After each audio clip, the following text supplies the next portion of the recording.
something to do with the demons among us. Welcome to Hellmaw. You didn't know it, but you are the food. For thousands of years, Aurorans have been hiding amongst us. They can take our forms. Some of them like playing with their human toys. Some of them love us. Some of them hate us. Some of them just like manipulating us. And now, these last 2 years, there are thousands of them here all of a sudden. And never forget, to them, you are the food. The Hellmaw opens. The first dark jewel in the crown of the Ed Greenwood group is Hellmaw. The first of many storytelling jewels. Kind of breaks the mood, doesn't it?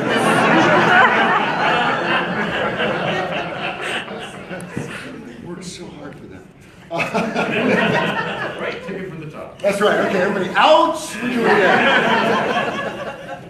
The first of many storytelling jewels in the crown that is the Ed Greenwood group. We want to take a few minutes and share with you some of the rich storytelling food, since you are a part of that food, according to the Damons anyway, that is a part of this storytelling revolution that's happening, chaired by Ed Greenwood. First at the top of that list, you might gauge by the sound of thunder and the speaking of souls and the eating of flesh that this is a grim tale. And we do list it as urban horror in terms of the speculative fiction subgenres. But that doesn't mean there aren't opportunities to laugh. Dark humor is a long-standing tradition in our culture. And to introduce the first bit of dark humor present in the Ed Greenwood Group's Hellmaw series, I present to you Marie Bilodeau, who wrote the fifth book in the Hellmaw series, Eye of Glass. Ladies and gentlemen, Marie Bilodeau.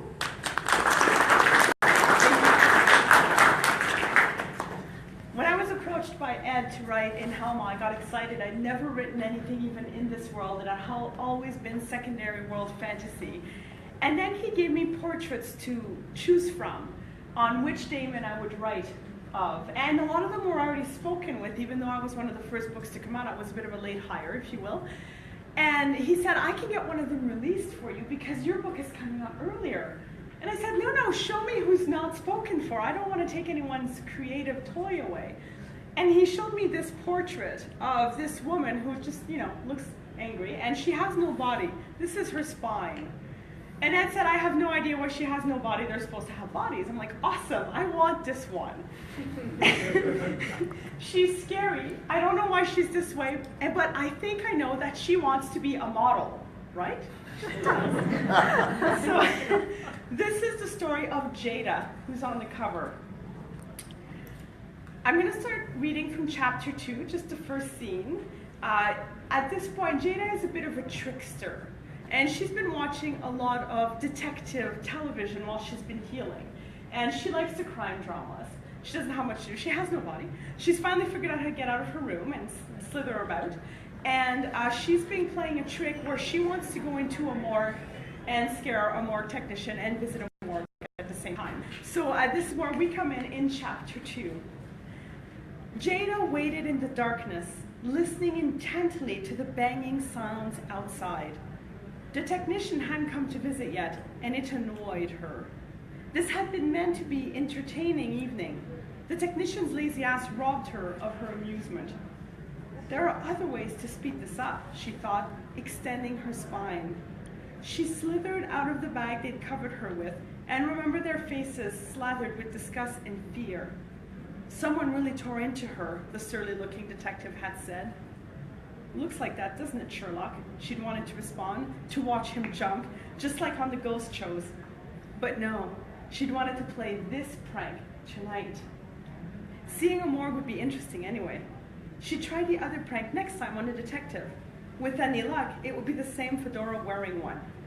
'Cause how does somebody with only a head and a spine get into a morgue? It's you pretend you're a dead body, right?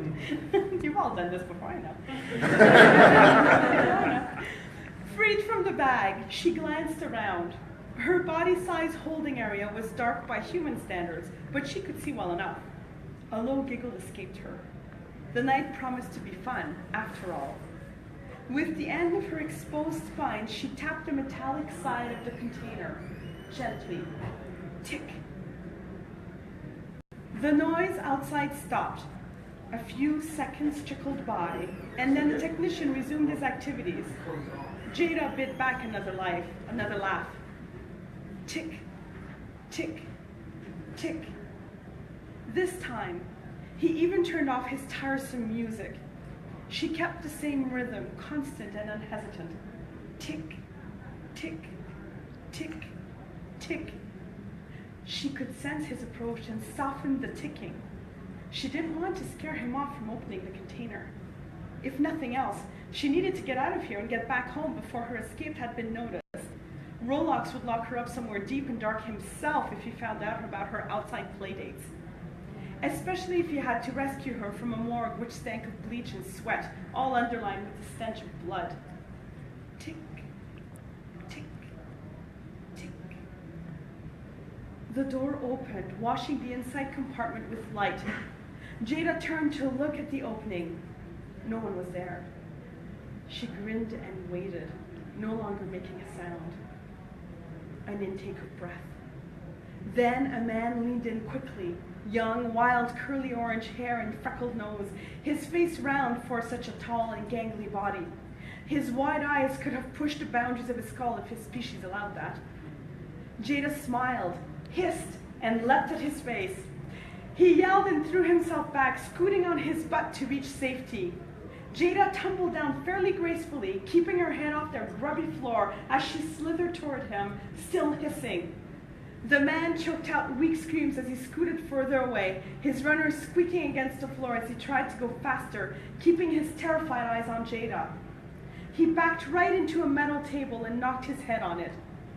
He didn't even register surprise. He slumped to the ground, unconscious. Jada stopped and sighed. Really? Just like that? Really?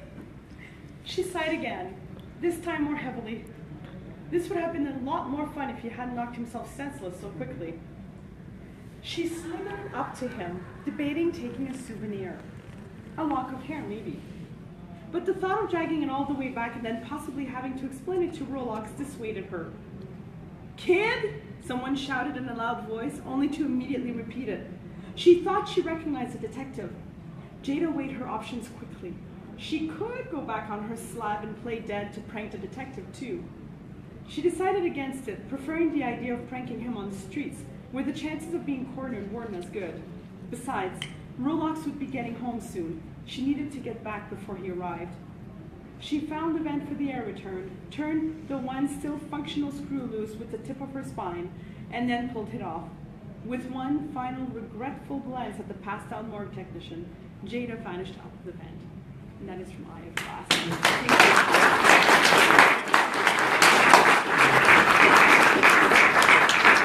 What we hope to do over the next hour and a half or so is give you the opportunity to explore 3 of the over a dozen story settings that TEG is in the process of evolving and developing. Developing not just amongst ourselves, but with your help as well, and we'll explore more of that later. I want to draw your attention very briefly over to this table of swag and affirm to each of you that none of you are getting out of here without some of this stuff. In fact, this entire table is going to be empty, so stick around. We're going to be giving away all this good stuff. And one of the rare opportunities that we have today is that we have the creator, the creative seeds, the forge wherein these story settings evolved with us today. So to speak more about the inspiration of Helmand, the essence of the stories that we want to tell within it and what he's getting out of it, Mr. Ed Greenwood.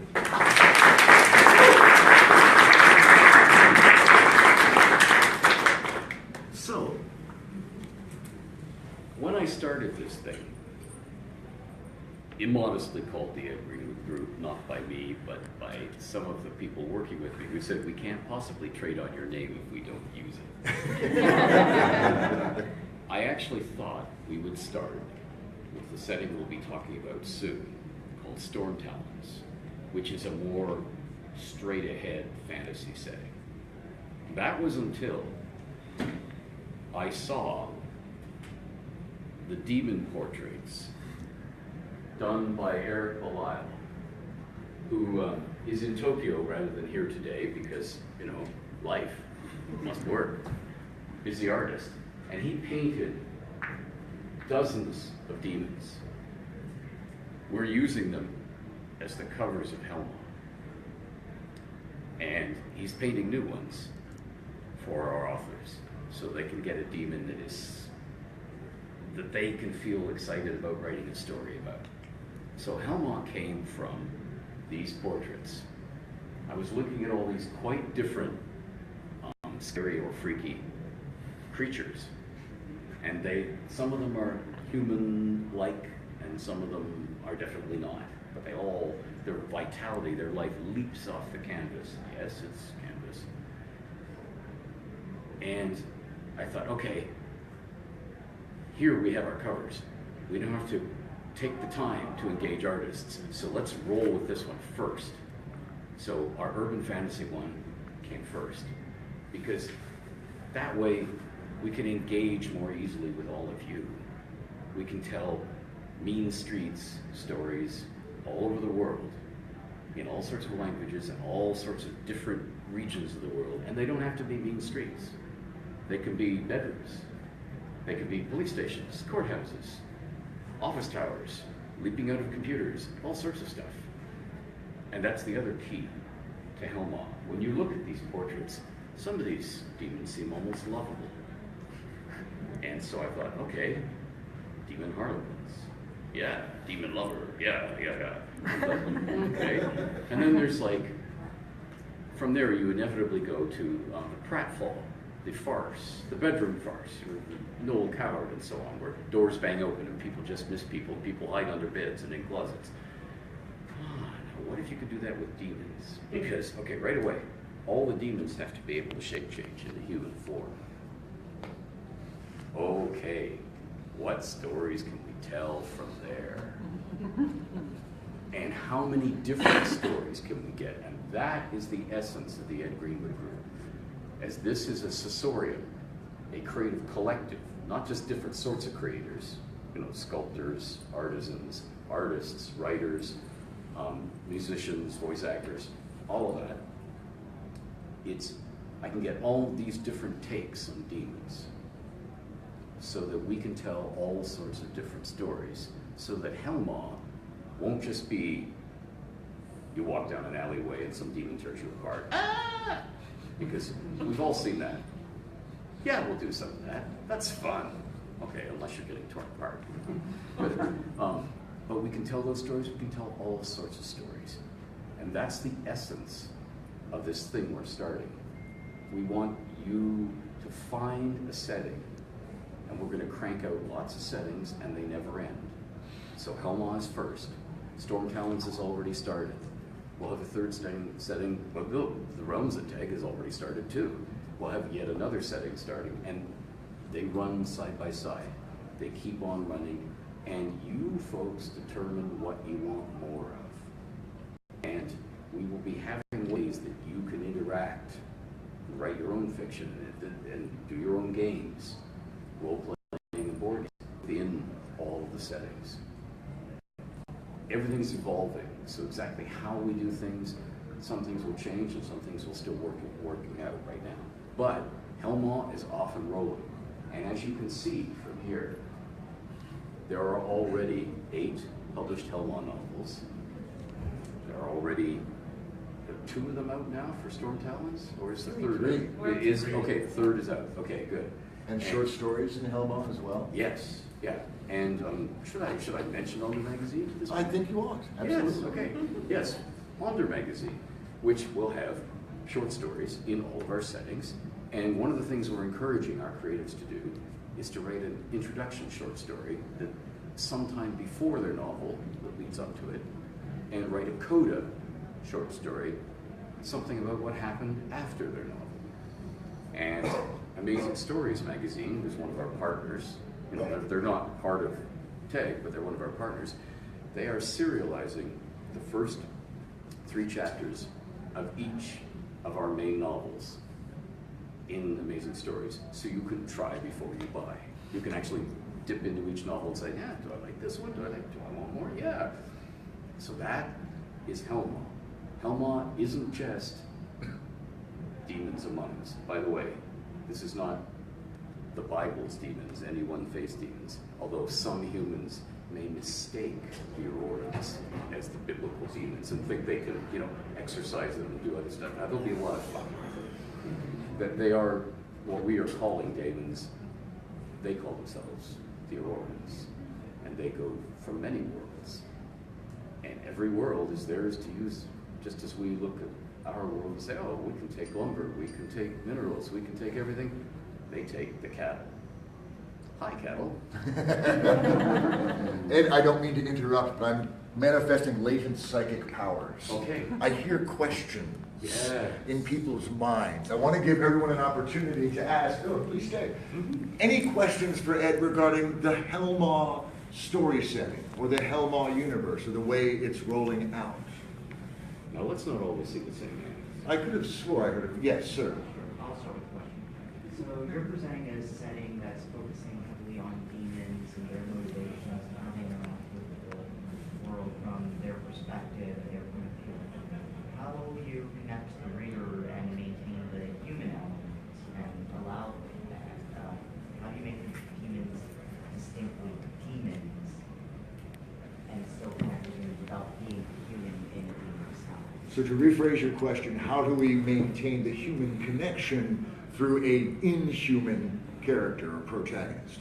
For instance, yeah. That most Helma stories that have been pitched to us so far are from the point of view of a human who's encountering demons and starting to realize these aren't just weird other humans, they can do things.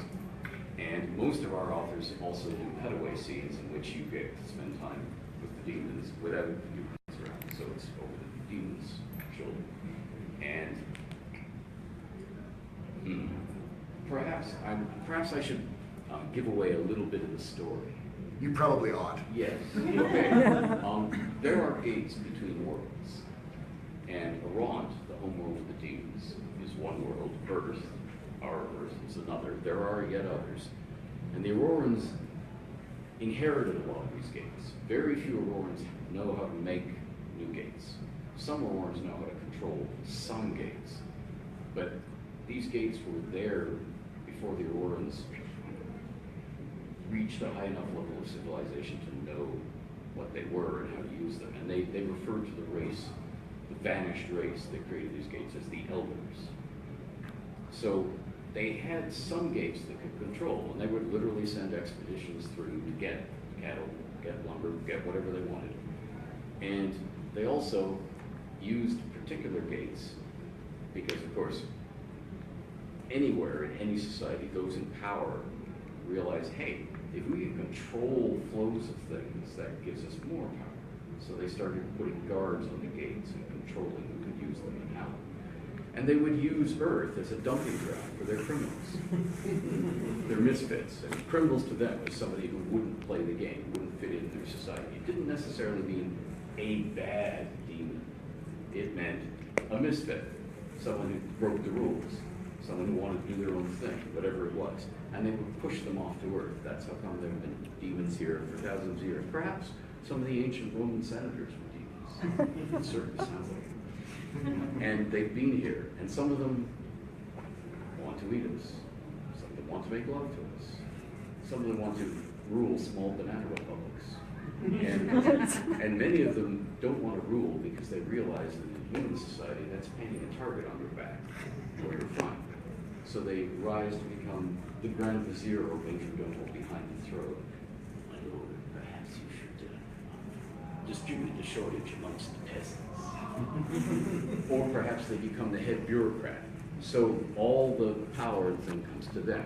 So that goes on for thousands of years, and then something happens about 2 or 3 years ago in our time. And that something is violent, and it happened back on Iran, and it resulted in thousands of demons being exiled all at once. And they call themselves the Ribbon, or the Exiles. They've been ribboned from Iran, and they're here. And some of them want to get back there. Some of them want to fight with everybody. Some of them are insane. And some of them, whoa, oh, well, look at this place. Oh, here I can rule. Wow. To the humans. So there will be all sorts of different stories. All the demons are different in their unique powers, although they share some family bloodline powers, and they can all shape change to humans. So they're all different. And Hellmaw stories are going to explore what each individual demon that is starring in the story is turning into, because their lives have been turned upside down. What are they going to become? And it also explore how we deal with them and how we're changed by them. Does that answer your question? Probably more than you were looking for. Huh? Yeah. That happens a lot. Oh yeah, I can go for hours. Yes, I sir. have a question. You mentioned some of the demons are in love with humans. Is there like an offspring kind of thing that's going to happen? Oh boy. In all of these settings, we have story arcs. And various of the later story arcs will just explore things that won't happen in the earlier ones. And you may just have alluded to something. Yes, possibly come along in the later story arc. And of course, should such unions bear offspring, we will have to discover together what powers they may or may not have. In fact, you might contribute to the stories that explore that. One last question. The gentleman in the back. Yes. Is there a conflict between those demons that have been on Earth before and the ones that have just showed up now? Oh yes, yes, but it's all on an individualistic level, because it's not just difference in what they do, it's difference in style. You know, it's like, hey, I had a perfectly good thing going here until you guys started chomping through the pumpkin patch, and now all these humans have got their guns out and getting upset because they know there's weird people amongst them. Come on, tone it down. Have a Chardonnay, shut up. You know? Oh, actually, sorry, you had a question, and Well, I know you said it takes place in this world, so will it involve real political leaders or other type of folks, things going on? I would rather not. It's like shooting fish in a barrel, dude. An orange demon of some sort. Big goofy hair, yeah, who knows? Yeah, the wrong grade again. easy targets, you know. But, you know, one of the great tools of writers down the centuries that we've had the short story form and the novel form, remember it was called novels because they were a novel new form of fiction, has been satire, which is where you take your obvious target and you go, I'm not talking about him. Oh no. That's heavy-handed. So yeah, but yeah, a Hellmaw story can be anything, and it can be anything from straight-ahead slasher, you know, to straight-ahead demon lover and everything in between. But yeah, if somebody wants to do satire, one of the things I find as a reader is there's not enough humor in the world. So if somebody can work humor in, and humor is very individualistic, what you find funny, the next person may not, but we will try. If an author comes to us and says, hey, this could be really funny, we'll say, do it, I want to see it. If you can pull it off, yeah. Because, you know, Terry Pratchett just died. There's a lot less funny novels in the world. You know? We want to bring those back. Absolutely. Ed, did you bring something to read from Hellmaw? I did. Would You know, you, just really? by some bizarre fluke of circumstance, Yes. would you regale us, sir? Okay, so in the spirit of not giving you slasher stuff, I wrote the 8th Hellmaw novel, Throckmorton's Trick.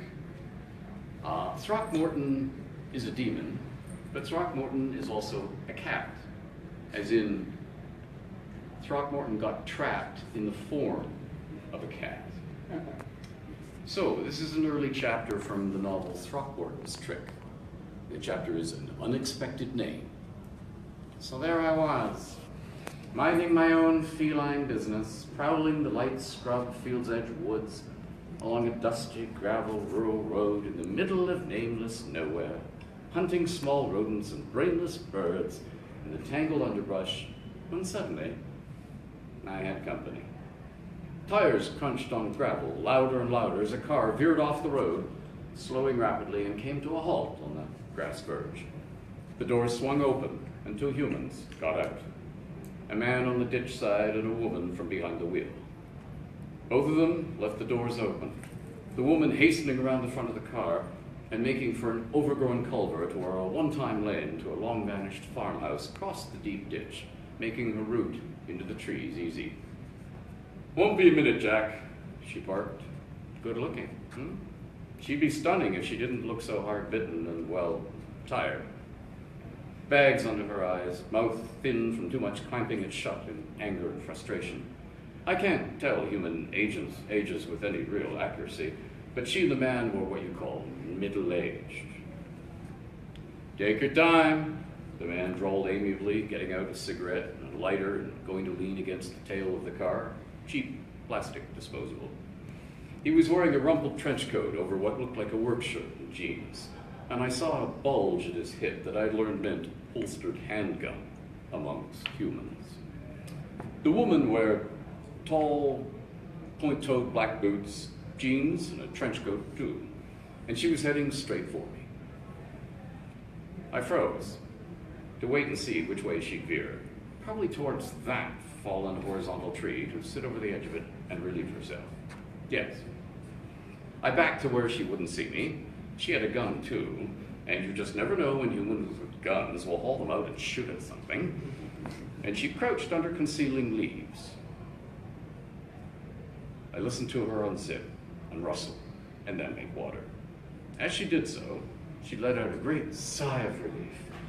And then she muttered, "Spider Town? Spider Town? Never heard of it. Spider Town? My Spider Town?"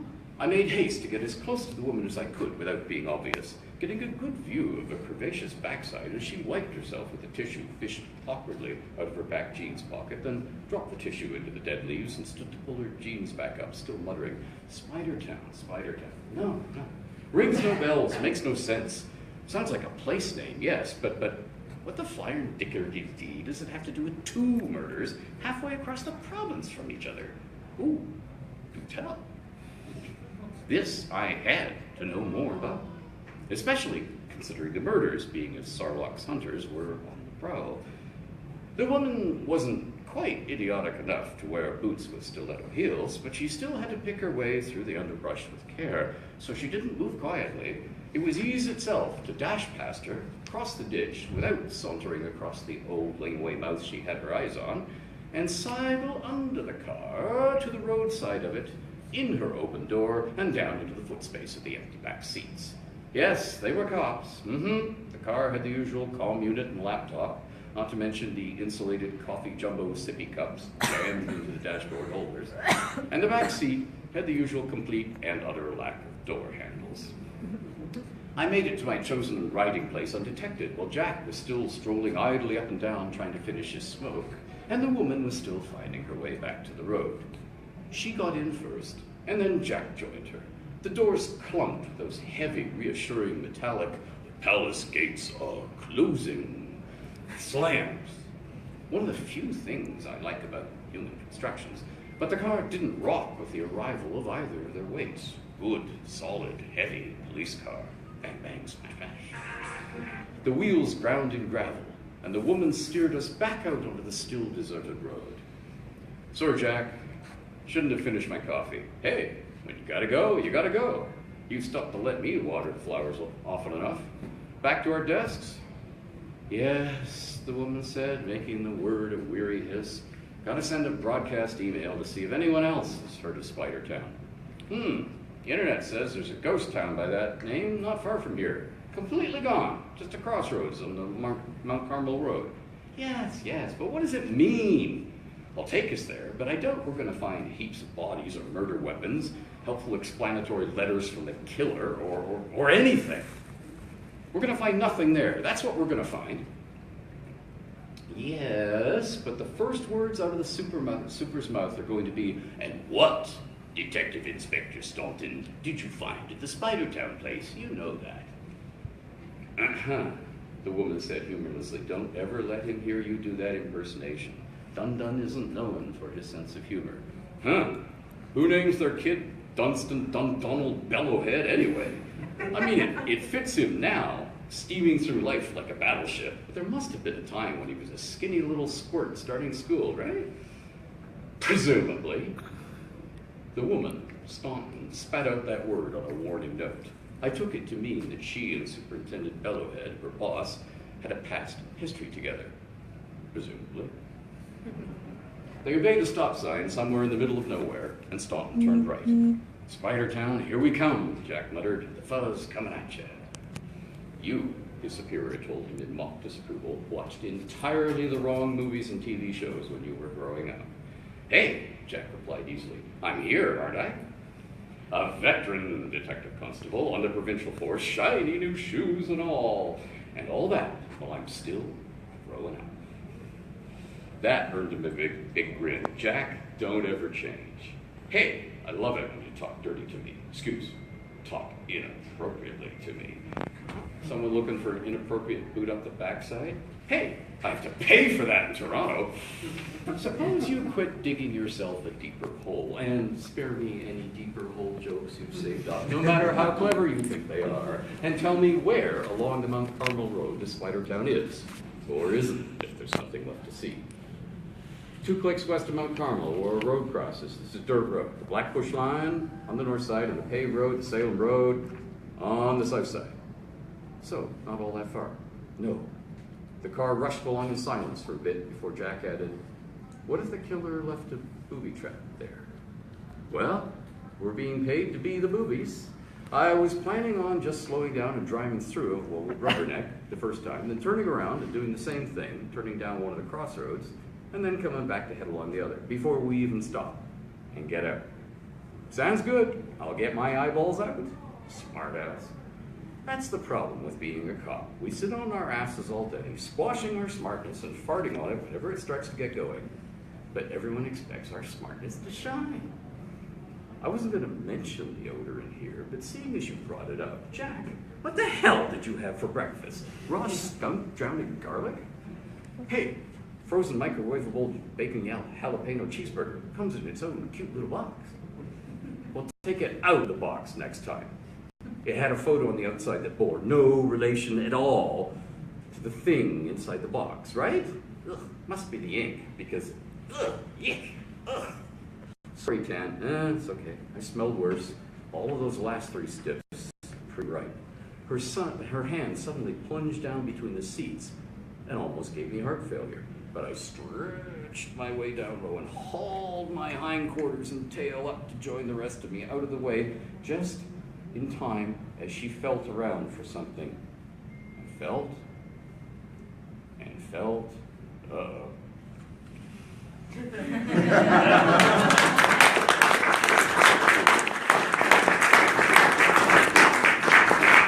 So you're getting a taste of what TAG is about in terms of storytelling. I want to introduce you to someone who can give you a much broader view of the company, what our goals are, and our long-term ambitions might be. And that would be, she's one of our authors, you've heard from her already. She's also our deputy publisher, Marie Bilodeau.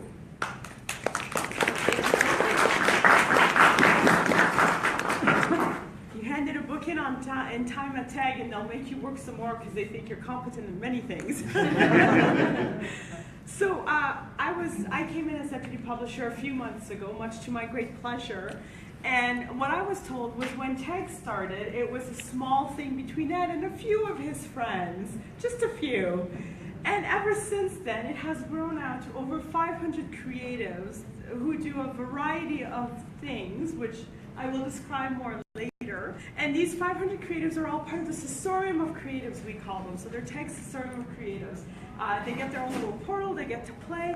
And the vision of TAG is to encourage people to have a playground where they can explore some of those stories, those different products, those different ideas, those transmedia and mergings of different types of storytelling techniques.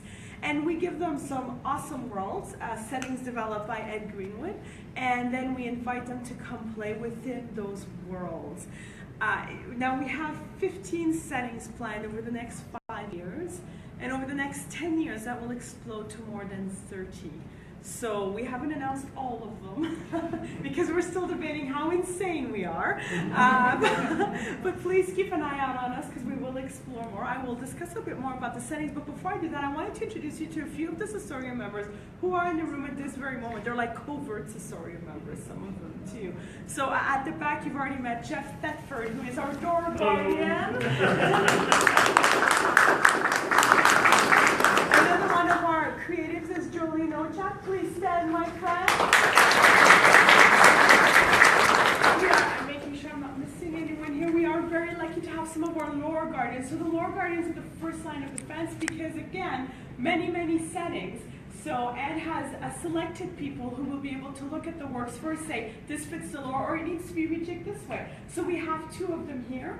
We have Clara Robertson. Stand, my friend. Clara will be helping with TEG with the realms at TEG. We'll talk about that in a second.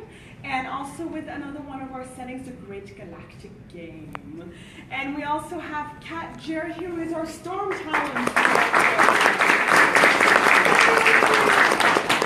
So right now you've already clued in because you're all very smart. Helma is of course going on. That was our first setting. Storm Talons, as Ed mentioned, has started. We've just released our third book, and we're very excited about that. We're releasing them exclusively at Onder Librum for a month before, and then they're half price, which is a little trickier. So that's Storm Talons, which is ongoing, which Kat has been helping, and then Clara's helping. We're just launching the realms at TEG, which is going through the Dungeon Masters Guild. We'll be taking out some stuff curated by Ed Greenwood himself, so you get to work with him. We'll talk more about that later. Sam, I'm just like, I'm a bad trailer teaser. I'm like, oh, and this. Oh, no, later, wait, stick around. So TEG is a huge company that way, in that we have a lot of goals and dreams, and we want to work with a lot of people to make it happen. Now, the other fun part about TEG is we're not just located in North America. We're a global company. We want to be everywhere. Ed mentioned Eric Bilal, the great artist, lives in Japan. He's a French-Canadian living in Japan. If that doesn't make you happy, I don't know what will. But we also have creatives who are from across the globe, and not all in English. So we have TEG Brazil just launched on October 31st. So that was one of our big flagship dates, where it was exactly 1 year after we started, and we got to take out one Helma title, My Talons in Her Throat, which is the continuation of Your World is Doomed, the first Helma novel. We got to take out one Storm Talons novel, and we got to take out the first TEG Brazil novel, which is Your World is Doomed, in Brazilian Portuguese. Now, TEG Brazil will be taking all of the Helma books and some selected other books and bringing them to the Brazilian market. And in the 4 days since it took out, we've already been, Ed Greenwood is now #1 bestseller in Brazilian Portuguese. So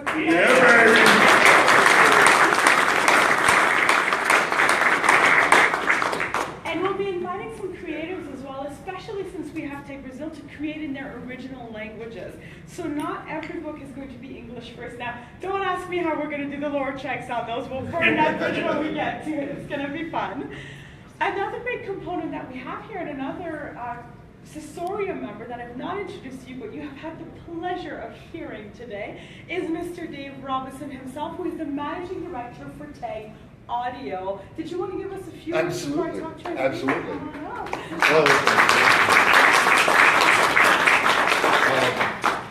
Audio fiction has been a part of my life for over a decade.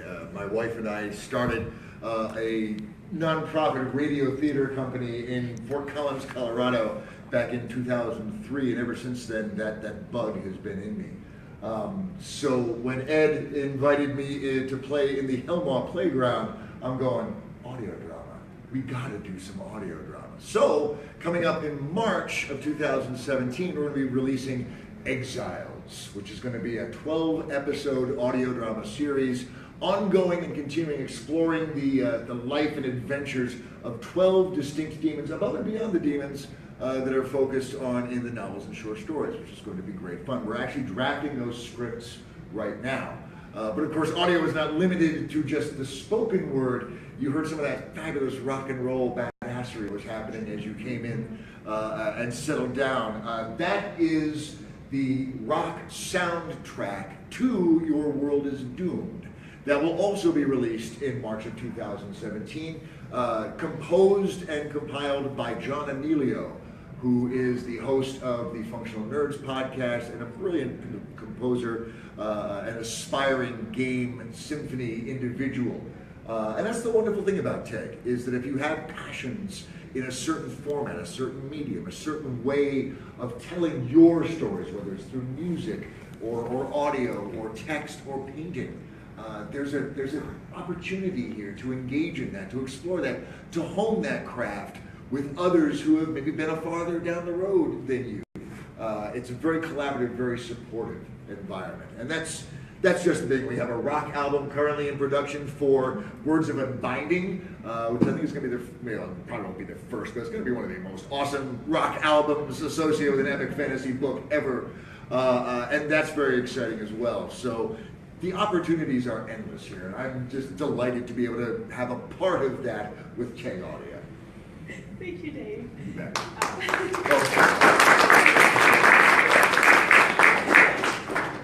So Dave mentioned that we get the chance to play with a lot of different talent, and you can see some of it here. I mean, we have some great art prints, we have some of the audio products. Prose, of course, has been one of our launching places, but in 2017 we're going to be launching a few other things that I'm going to tell you about now, just quickly, tease you. Keep an eye on us. We'll tell you how by the end of it so that you can know where to come up, where we'll be coming up.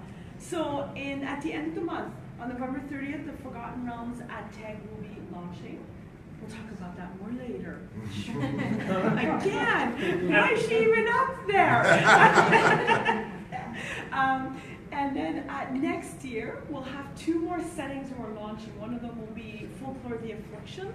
Now, for those of you who know the Twin Fire production board game, they had a huge Kickstarter, hugely successful, really cool-looking board game with dark fairies and all that good stuff, kind of a horror setting, and dark fantasy. And we'll be launching some prose to go along with that in collaboration with Twin Fire Productions. That will be starting next week. We got some really nice stuff coming up there. And also we'll be launching Wolfed Empire. Now this one is a Mr. Greenwood intellectual property, and that is our steampunk setting. And that one's going to be really cool. And we've got some fun, great stories coming up on that too. But we also have some fun little trinkets and playthings that we have planned with that setting. So that should be quite a good one. Keep an eye out for us. We'll give you more details. Next year we'll also be launching tech games, so RPGAs, board games, mini games. We're going to start that role. I'm not sure exactly what will come out when, because we'll tell you about that later. I'm sensing a theme here. It's my joy. Please, Simon, get off. So part of tech, as I mentioned, is that transmedia nature. It is the fact that we can create the things that the creatives on board can help us do. So when we get the right creatives, different things come into play. And part of that, of course, are some different items that weave their way into our stories. Sometimes because Ed came up with an idea, sometimes because a creative came up with an idea, and we're all like, that's cool. Let's see what we can do with that. And in Helma, there is this little thing, this little drug to the demons called Syndra. And I will now invite Mr. Robinson to the stage to introduce you to Syndra. Now, friends, we're going to give you an opportunity. If you have food or nut allergies, just to be safe, you may not want to sample Syndra. Now, this particular Syndra is a fudge, but it's a fudge that has a special sort of pepper in it. So expect a bit of an afterburn. So what is Syndra actually? To most humans, it seems to be nothing more than a sort of pepper that comes from one very specific region of Earth. Among demons, it is a very powerful drug. And it has different effects on every demon that partakes of it. Some of them offer it, as we are offering it to you now, to their human acolytes to see if their human acolytes respond in any unique and unusual ways. You'll encounter Syndra in many Helmar stories. It is a rare and much sought-after commodity, and the daemons who control its meager supply are both rich and powerful, not to mention hunted, because it's the drug. This particular Syndra comes from what our supplier refers to as his Syndra mines. And our supplier is a deep secret whom we won't name because he doesn't want us to. And we don't cross it. We don't cross him because he's been doing this a long time and running Syndra for a long time among the demons. So that requires a bit of certain ruthlessness. Now, in the presentation and experiencing of Syndra, we asked Ed to give us an example, a sample of what is the experience. How would humans bask in the Syndra experience? And he provided us this, which I will read you now. Reverend Blacklock drew his straight and tall, or as straight and tall as a roly-poly fat middle-aged man flirting with 5 feet in height can make himself. His long black robes made him seem to loom impressively enough as he strode out from behind his pulpit to face the congregation. Whenever we break bread together in worship, he told the sea of attentive human faces, we draw together in fellowship and come a little closer to that shared communion whose loving bonds of sisterhood and brotherhood that are the shield that defends and the flame that fuels so much of the good we can do and the happiness we share here on earth. Consecrated ritual consumables or a potluck church supper are equally worthy in this regard and equally effective so long as the sharing is done with love. The Reverend allowed himself one of his rare, kindly smiles. He rationed them. Clergy who smiled all the time, in his opinion, came across as grinning idiots. Just as we are sharing here tonight, small morsels, merely fudge, but a fudge that has a bite to it, to remind us that in life we must take the sour with the sweet, the hot with the smooth, taking things as we find them, just as I, in time, will take all of you. He let the smile fall off his face like a rotten apple, plummeting from its tree, and added dryly, I speak metaphorically, of course. I meant that faith claims us all, and I am the instrument of faith. Or to put it another way, I serve a hungry God, and you are the food. Did the new smile he offered now have fangs in it, or did it not?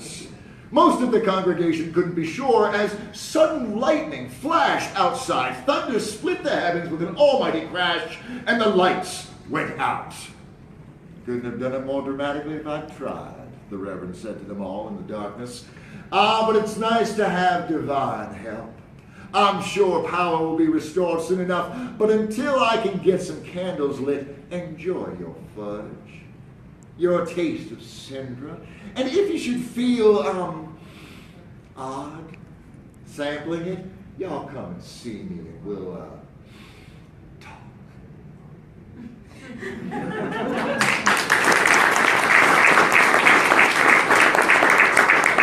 The most indulgent of our entertainment efforts, it's time for us to give something to you.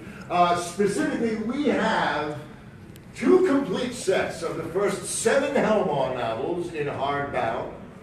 We have complete sets of the audiobooks for sale.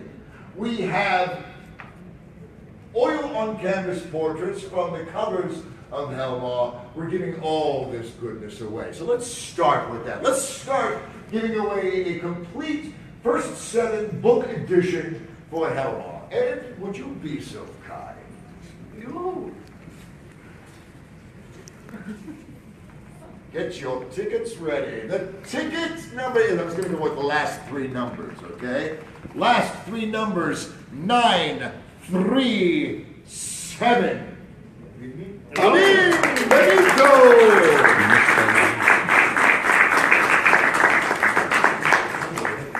I hope you drove, dude. I'm just gonna go nuts on me. 3 o'clock a book a day. All right, let's go a week's worth. And now, for those that enjoy the audio experience of a story being poured into your brain, in this case, Ed, what do you say? Thank you, sir. Last three numbers, 9, 3, 1. Bam! There you go. Well done, sir.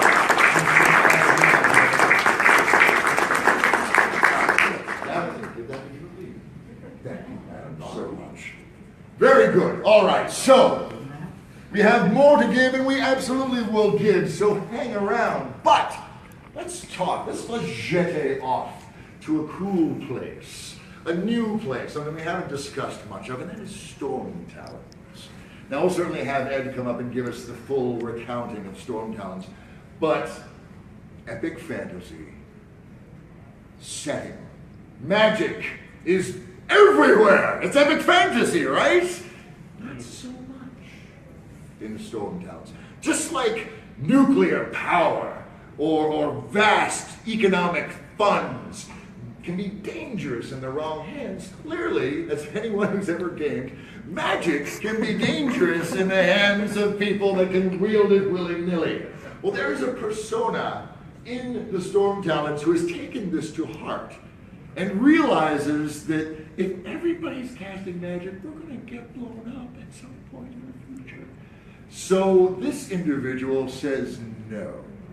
No magic. Doesn't mean you don't know how, but if you cast it, his people will find you. So every magic user in Storm Talons, for the most part, is an outlaw and a renegade, casting their magic furtively and secretly so as to not draw attention of this individual. His name? I love this. The Hierophant. The Hierophant. I mean, there's a tarot card right there. Maybe. The Hierophant will hunt you down. The other fascinating thing about the Storm Talons is that it's woven through with these mists. And these mists are not just fog, but crevices between realities.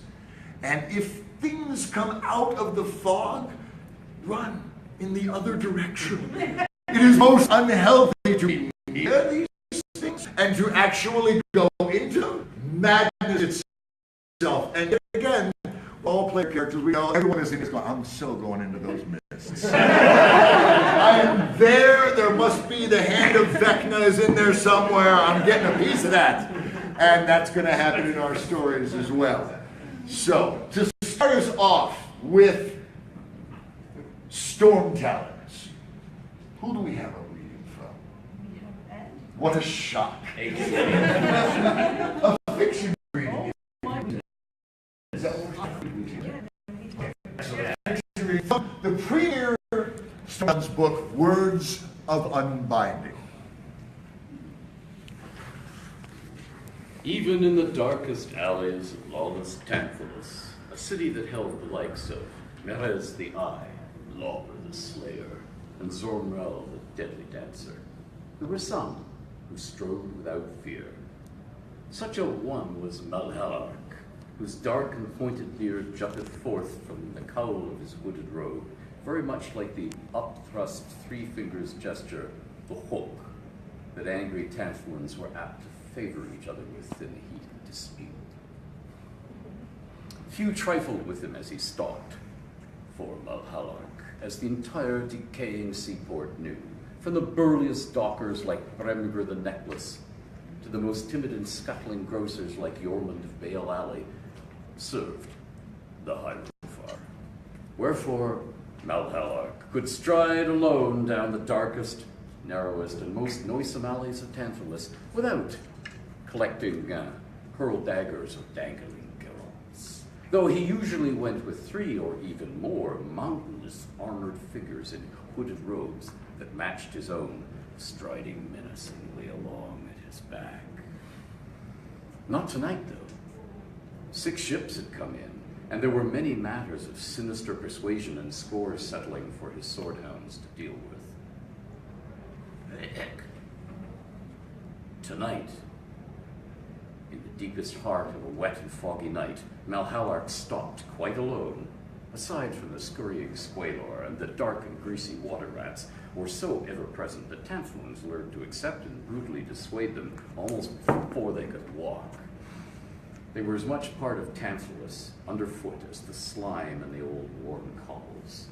Along one of the many sea-mist-shrouded low alleys near the docks, under his fine, dark, narth-skin boots, their toes as pointed as his beard, the cobbles were slick with the slime of dead fish whose reek always clung thickly to dockside Tantalus. Yet, thanks to magic, he trod sure-footed. And as usual, when the moon was high, the shore fogs glowed eerily with moonlight, turning what would otherwise have been impenetrable pitch darkness down here along the Huglall into a faint, deep blue murk through which the most desperate were dangerous. Inhabitants of the decaying port city were wont to scuttle, creep, or stalk. No one else came near the Huglall by choice, for its stink was truly choking. A stream down out of the firefall that flowed through the city by many a channel and culvert, flushing out the chamber pot wastes of all Tantalans. The Huglall hereabouts frost brown and worse, and often bobbed with the frozen fingers and swirling hair of the drowned dead. Malhallark moved in eerie silence, thanks to his cloak and boots, prowling rather than strutting, taking a few paces, and then halting to listen. He was following a distinct wet and throaty cough, and didn't want to lose its source in the many hiding places this oldest, darkest part of sagging and decaying Tantalus offered. There it was again. This way. Down a dark streamside gallery lined with firmly closed doors, a way that led to a dead end, or over by the Huglall's flow by a railless span just there. That was the way his quarry would take. Malhallark drew his sword as he stepped into the deeper darkness under the arches of the gallery, for the spells the Hierophant allowed him to renew on it would guard against strangle and tripwires, and against any drift spell the old woman left in her wake for him to blunder into. "Lontel," he whispered almost gloatingly, "have you breath enough left to run from me yet?" He waited. There was no reply, beyond a faint drip-drop farther up the Huglall, but then he hadn't expected one. Holding the blade up and out before him, and awakening its magic enough that it added an emerald and sapphire glow to the glowwork, he advanced, keeping close to the dry side gallery wall, step by softly booted step, half expecting a trapdoor to swing abruptly down from the dark stone vaulting above.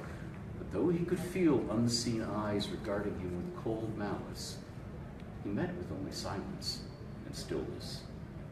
For everyone in all Asmer feared the Hierophant. Even the Hierophant fears the Hierophant, as the saying went, for he has no one else to fear. Malhallark murmured the customary rejoinder under his breath, smiling the wry half-smile those words always awakened in him. I am a blade of the Hierophant. Fear me. He did not quite swagger as he stepped out onto the span over the reeking open sewer, but just as he imagined, the Hierophant feared no one. Neither did he. Not here. Oh, one always had to be careful.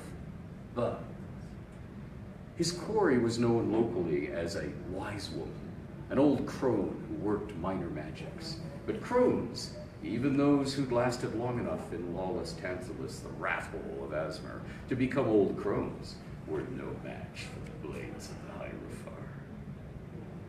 No match at all. Had he spoken that thought aloud? No, definitely not. So who?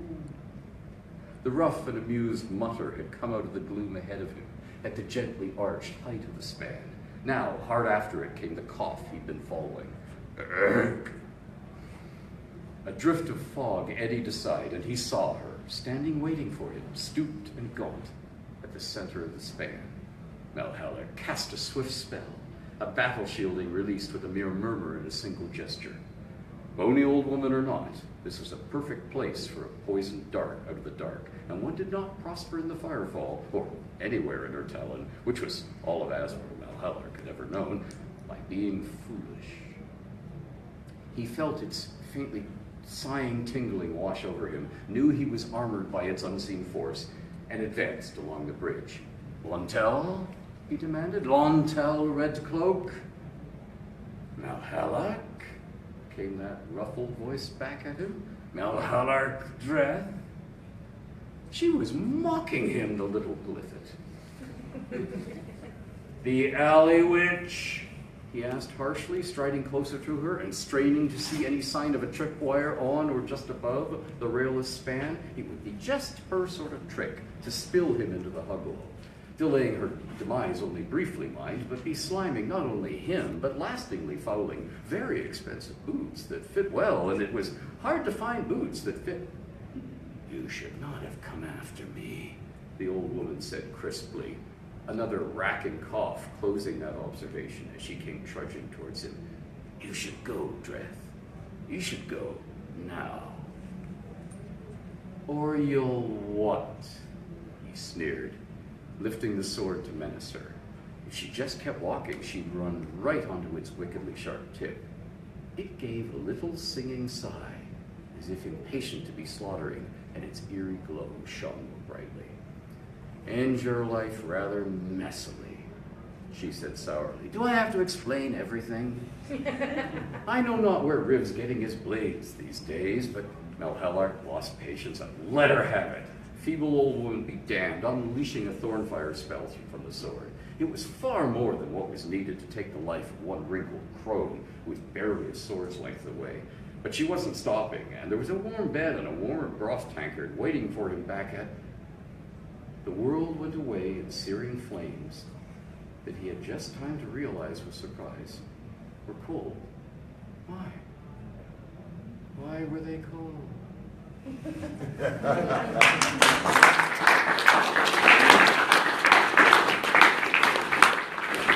And actually, stay up here. We're running out of time, so we need to. What a shock, right? We're at 20 after, and we have so much to cover. No, I just want to give everyone an opportunity to hear your perspective on the origins of the Storm Talons. I mean, you are the father of the Forgotten Realms. This is a very different setting. Mm-hmm. With very different stories being told and a very different tone and flavor. And I want to give everyone a chance to understand where you're coming from in the writing of the Storm Talons and the stories you hope to be told here. Sure. Okay, so Storm Talons is a really broad tapestry fantasy setting. It's medieval come Renaissance. It's swords and sorcery type. The reason I want to do Storm Talons as well as doing the Realms, because I haven't said goodbye to the Forgotten Realms, is because from the beginning, the Realms was designed before there was such a thing as D&D to be a high magic world. There were wizards galore. There were spells hurled every which way. And as it became adapted into the form of D&D, it became twisted into, let's have so much magic in the world that gamers who devour everything D&D, and in those days everybody devoured each issue of Dragon, and everybody read and reread their rule books. You took them to bed and read them like novels, you know. Okay, you knew the stuff. There were times and places in which you'd see something like a spherical floating monster with lots of eye stalks, and go, oh, so it's like, are we underwater? No, so it's not an Eye of the Deep. So it's a Beholder or a Gaspar, because you knew the rules. Or What's he doing with his hands? Okay, it's going to be this or this. We can tell what level the wizard is by the spell. No, okay, so I wanted to overwhelm people with magic. So there was so much that you couldn't memorize the rule books and use that in the gaming table. You had to role play. You had to experience the story as it was unfolding. And for the same reason, the Forgotten Realms had so many gods that when you burst into the temple and you saw the naked lady chained to the altar and the sinister guys in black robes chanting and the dagger coming up and you were sure this was going to be a sacrifice, well, you couldn't cut loose because the guys with the sinister robes might be the good guys. The lady on the altar might be the evil one. This might not be a sacrifice. This might be a ritual. You just didn't know. You couldn't be sure because although we all believed in all the gods if we lived in the realms, there were too many for any one human's mind to remember everything if you weren't in the clergy of that god. So in the realms, you believe in all the gods, but you may specialize, particularly if you're a paladin or some sort of cleric/priest, in one. Because, hey, the gods preferred that way, with a few notable exceptions. So the realms became gods galore, magic galore. And that determines what sort of stories can't be told. In the same way that you can tell an old school mystery story in the years before the internet, before everybody's phone, everybody has a mobile phone and every phone has a camera, and before there are databases, and before police can operate across state lines, they have to stop at a screeching halt and the criminals keep going. Okay, all that stuff is, and by the way, we're going to go there. But you could tell old style things. Well, I wanted to say, okay, what if you had a fantasy world in which magic was out there but firmly controlled? The Hierophar is the tyrant of Scaland. He's sometimes known as the arch-tyrant. But he isn't the ruler of the world because he has melded together 5 kingdoms into Scaland. Then there's a U shape of mountains which encloses the Firefall, which is sort of like Sherwood Forest.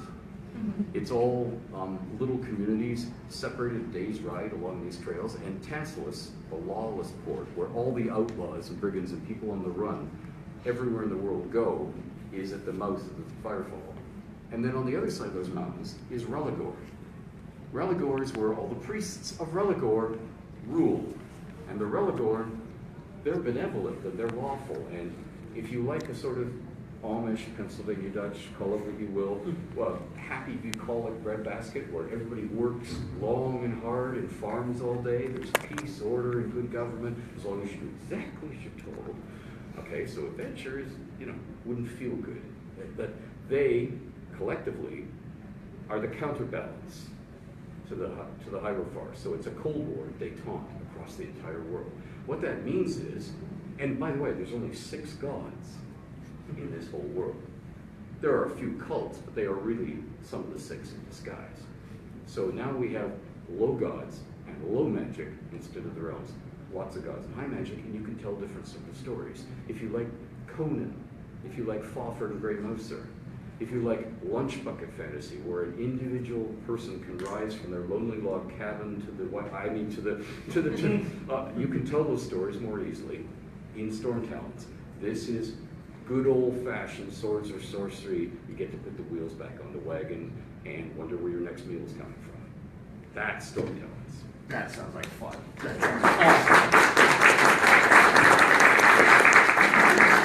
Then my spider sense is tingling. I hear questions. We got time for like at least a couple of questions. Any questions for Ed about the Storm Talent setting? Really? Oh, that's easy. Yeah, please. No, go ahead. So, in terms of like role-playing games, that sounds like something that you could easily adapt 5th edition rules by cutting down magic. It does, doesn't it? And yet, Yes. We have, at TEG, we're going to have a games division. Anybody who wants to write role-playing stuff can write for us. We don't mind. And we have delayed TEG games because we're wondering about how to present the rules. And Quick Blade is what we're calling our rules. But we're retreating from the idea of giving the world yet another role-playing game system for you to buy. Because gamers, guess what? They all have their favorite.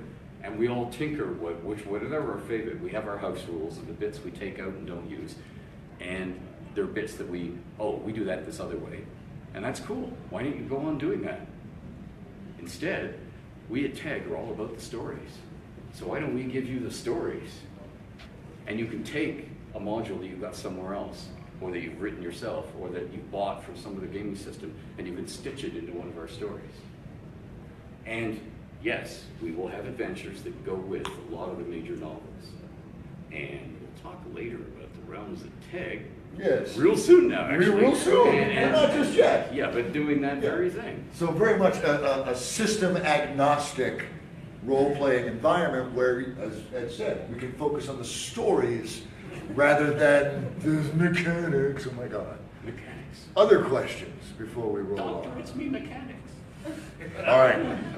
As with all of the settings at TAG, we don't have editors, we have lore guardians, which is just kind of badass when you think about it. The lore guardian for Storm Talons is, you met her earlier, Kat Jarrett. And just like with all of the TAG settings, we are very committed to the transmedia experience, where the story does not exist solely in a book, solely in an audio thing, solely in a portrait, but transcends all of that and moves into other environments where the narrative flows from video to audio to online interactive elements. And to tell us more about that, Kat Jarrett.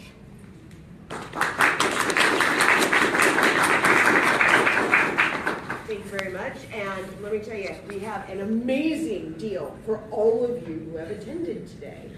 Starting today, we are launching what is called the Nornar Mining, a Storm Talons company. Inside of Asmar, which is the world of Storm Talons, there is a country called Nornar, deep in the mountains, and those mountains are rich with minerals and gems and ores of great and sundry type and worth. And these are dangerous. So there was a small concern that began that has become larger and larger. And now we are looking for stockholders. We need people to come in and stake a claim. Come and get a share. Become a shareholder. And it doesn't cost you anything. It's free. All you have to do all you have to do is inside that our lovely sales representative has handed out, you will see a QR code, sorry, a room, A glyph. and a website where you can go, you learn more about the Nornar Mining Company, and where you can sign up to get your own mining share. You will get a certificate that is frameable, that is signed by the one and only Archmage and Greenwood. What it also does is it unlocks future interesting tidbits on the website. You will see maps of the worlds before anybody else gets to see them. You will see little things that are happening that tie in with the books. For example, the new book that we've released, The Pirate King's Daughter, that takes place in a land way inside the mists called Giant Sahara. But every once in a while, they manage to come through the mists over the Horizon Sea and have trade with Tantalus. If something happens to disrupt that trade, the economic ramifications can be who knows what. So you may see either a rise or fall in your share value. And eventually, you will be able to track all of that through the Nornar Mining Company on Storm Talons. So, come on, get your share, get your mine, and learn it before anybody else does. Become rich in Storm Talons.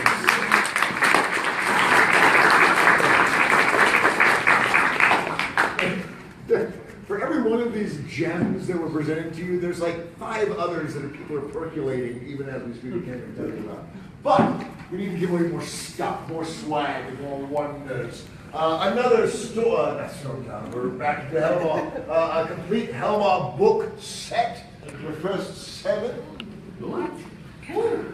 I know, just keep giving the stuff away. Yeah. Last 3 numbers, 9, 4, 4. Ta-ting! See He would plant that sword down the hall.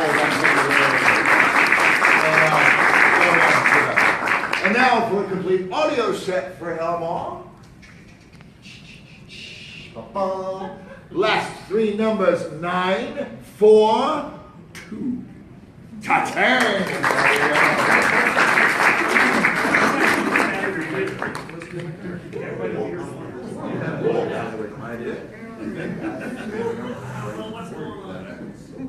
Excellent. All right. And the third jewel that we will be presenting of the many dozens lurking in the shadows that we want to present to you today is the realms at Teg.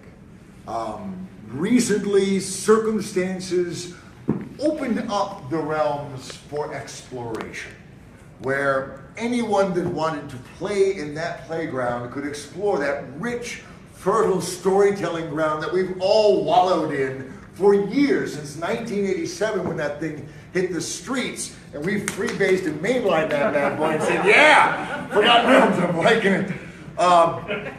Now it's open to all. And because of Teg's commitment to collaboration and shared world experiences, it just didn't make sense for us to not get in on some of that action. Now, commercially, of course, everything goes through the Dungeon Masters Guild, right, and the one shelf selling, but that doesn't mean stories can be told and shared. And that's very much what we're looking forward to doing. So to explain more about that, oh, and Greenwood, what a shot! Oh my goodness! Okay. Many of you who are interested in the realms will have noticed that in the old days, I'm trying to resist the good old days, there was more realm stuff coming out than you could keep track of. There were like novels each month, maybe sometimes 2 a month. There were game products, there were box sets, there were inflatable toys, everything. Coloring books, the whole 9 yards. And now, more recently, things have drawn down. And it was like, oh, we can get less and less of our realms fixed. And then the Dungeon Masters Guild opened it all up again. So, through Teg, I decided that I would be cunning and subtle and shy, doing all those things which I am. Yes, of course. Yes. And I would do every year around this time, and who knows what the world will change, but that's the plan, that Mert the Moneylender, the original Realms character, fat, wheezing old Mert. If you're not familiar with the Realms, think of Falstaff from Shakespeare. Well, if you've read Death Masks, my most recent Forgotten Realms novel, you will know that Mert was, alongside Elminster, was unofficially aiding Laeral, the city lord of Waterdeep. Well, after the events of Death Masks, he realizes he not really, although he still loves Waterdeep, it's not his Waterdeep. It's 100 years later. This Waterdeep has changed. There's this person, Laeral, living in his house. Nobody respects him as a lord anymore. He's the oldest living lord, and all the new lords go, who are you?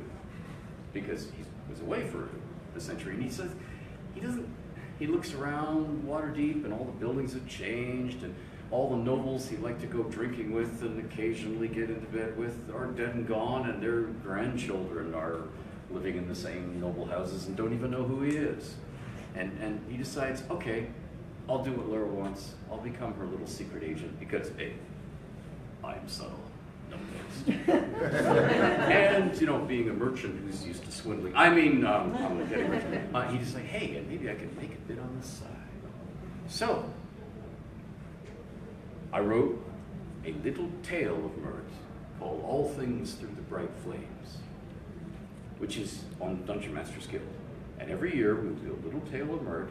We'll do an adventure to go with it.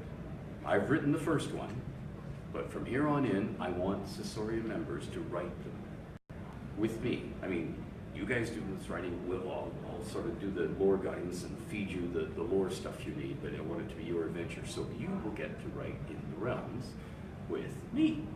Okay? So, a little adventure, which we'll put up at Dungeon Masters Guild. And then Volo will visit that location and do a Volo's guide. Now, my Volo's guides are going to be old school. They're going to look like mini, slimmed down versions of the original Volo's guides. Black and white drawings of buildings looking down from on high. I'm not going to splurge on great art. I'm going to give you stuff you can use at the gaming table. And unlike the Volo of old, where he had to do the Moon Sea or the Sword Coast, this humongous swack of country. I mean, Volo's Guide to the Sword Coast, that's like, please do me a guidebook to Canada, the United States, and Mexico, and I need it all in 30 pages. Instead, Volo's going to go to one spot, usually a city, usually a neglected city that's been on the maps from the beginning, but we haven't gone there in TSR and the Wizards products. So this first one, the story's called All Things Through Bright Flames because the bright flame, the city of the flame, the city of saffron, that's where it comes from, is Ormpur, which is one of the cities of the sea breeze on the coast of the Shining Sea, south of the Border Kingdoms. So Volo is going to do Volo's Guide to Ormpur. The adventure in the middle is called The Sign of the Drowned Dragon, and I've run it here at the convention, here. And you can get the link things on Dungeon Master's Guild if you wish. And that's what the pattern we're going to follow in all years to come. I'm not going to tell you where else Volo's going yet, but now you know, you heard it here first, that he's going to Ormpur now. So Ormpur now, somewhere else drastically different next year. And who knows where we'll go. There will be consultations with the coast behind closed doors. Yeah, right.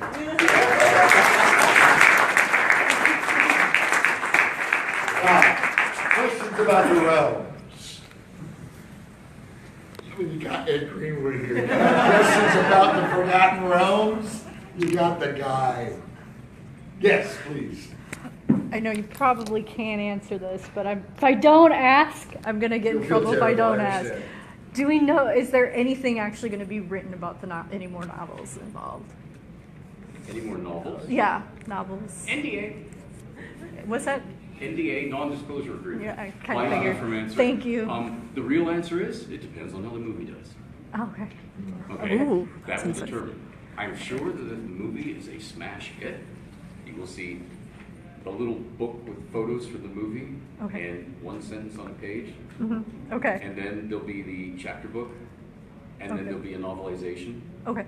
And if it's going great guns, there might be a line of Realms novels.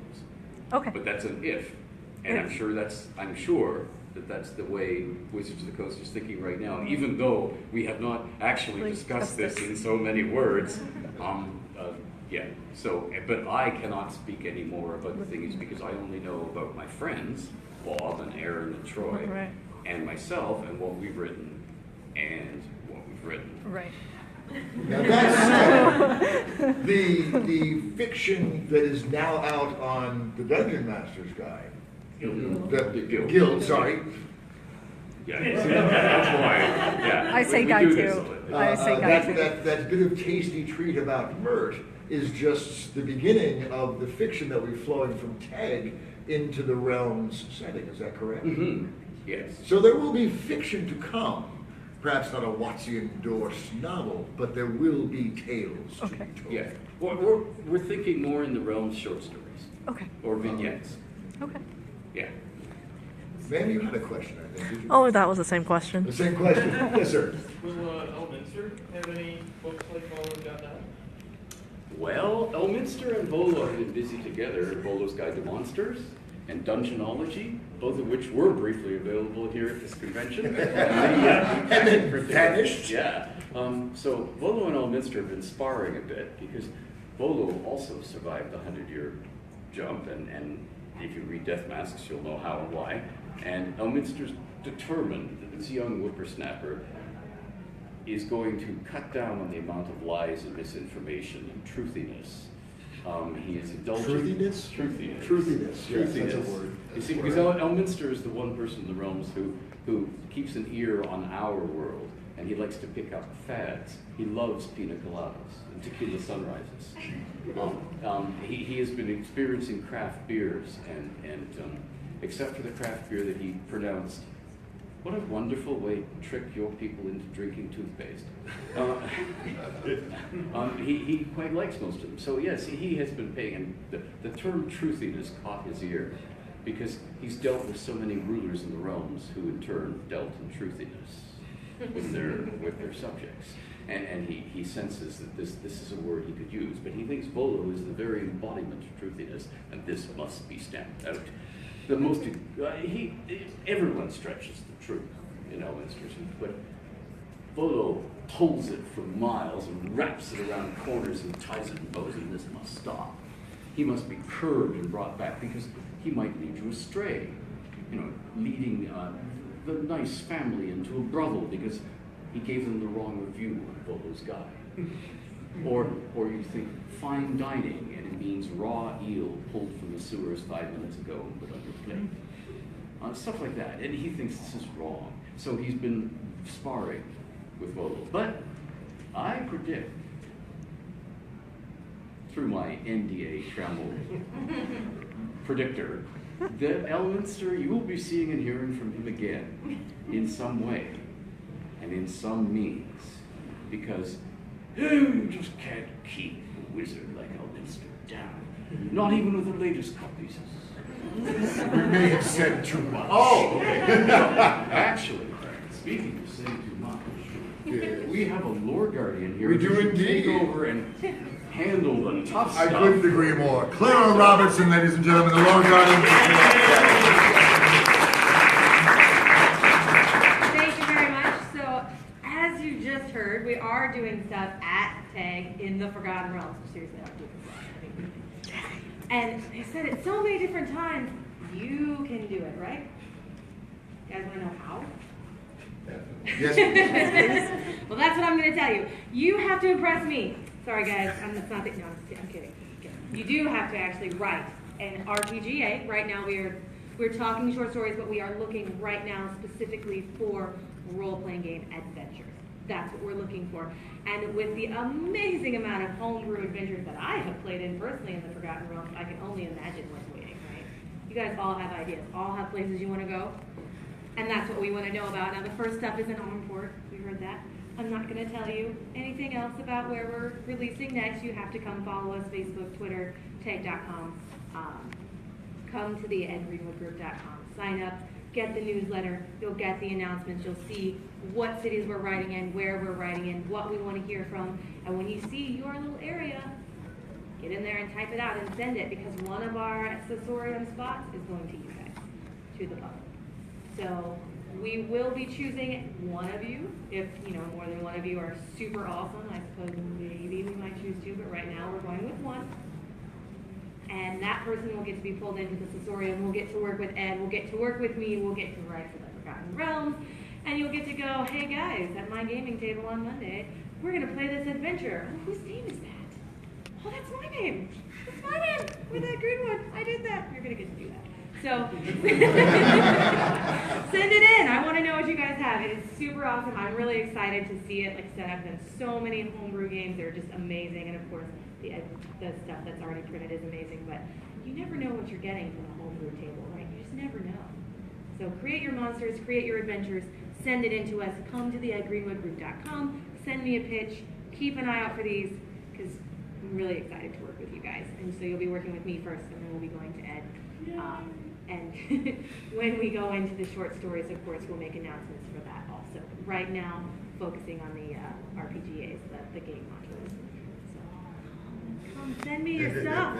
Send it to me. I want to know what you've got, okay?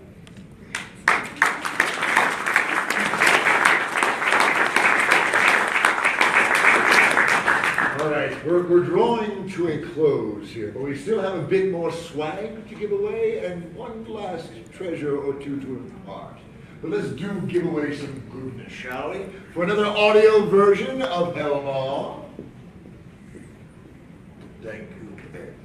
The last two numbers, 9, 4, 9. That's me. Oh, bam! There we go.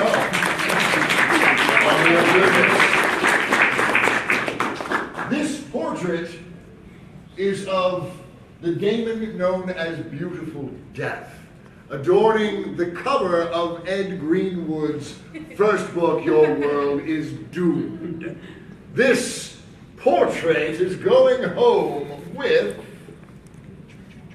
the person holding ticket with the last three numbers, 936. There you go. Congratulations. This portrait adorns the second book of Ed's series, My Talons in Her Throat, continuing the tale started in Your World is Doomed. This creepy masterpiece is going home. The demon Shane. Shane goes to 935. That's me.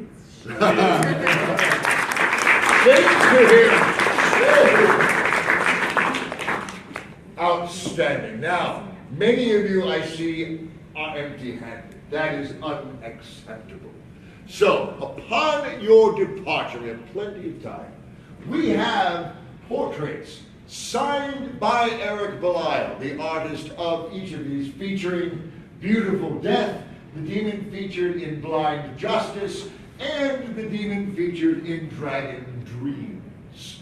You may take one. One of each? One of each. One of each. But one only. Share. You don't hoard anything, but grab one of these three demons. Please do also grab a misfortune cookie. So kind. After all, you are the food we need to fatten you up, John. Grab a misfortune cookie and Ed, I'm sorry, I don't think this is enough, man. What? Can we give more? You get a car. You get a car. You get a car. No. I can't give cars because I'm from Canada. We have Fred Flintstone cars up there. So instead, why don't we give you all, if you have the means to let us give it to you by writing your email address on the little thingies here, how would you all like a set of Helmont ebooks? What? A set of Helmont ebooks. Here's your email address. We will email you the code to download the complete first 8 books, including Throckmorton's Strip, yes. Ed's book, Ed's novella, from the Anderlibrum website, just for allowing us to chew on your ears for an hour and a half. All right? And if you want a picture of your slagging booty with Master Greenwood, or not, please, but thank you so much for your kind attention. We hope to create things with you. We hope to tell stories to you. And we look forward to exploring these worlds with you. Thank you so very much.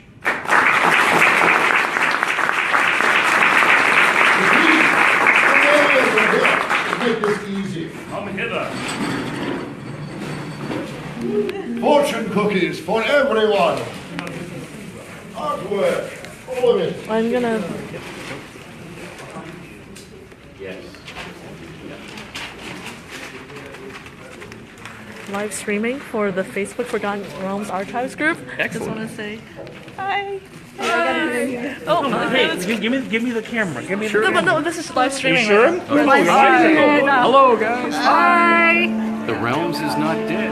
The Realms is not dead, guys. You got it. It's not dead. And thank you. Thank you so much My pleasure. for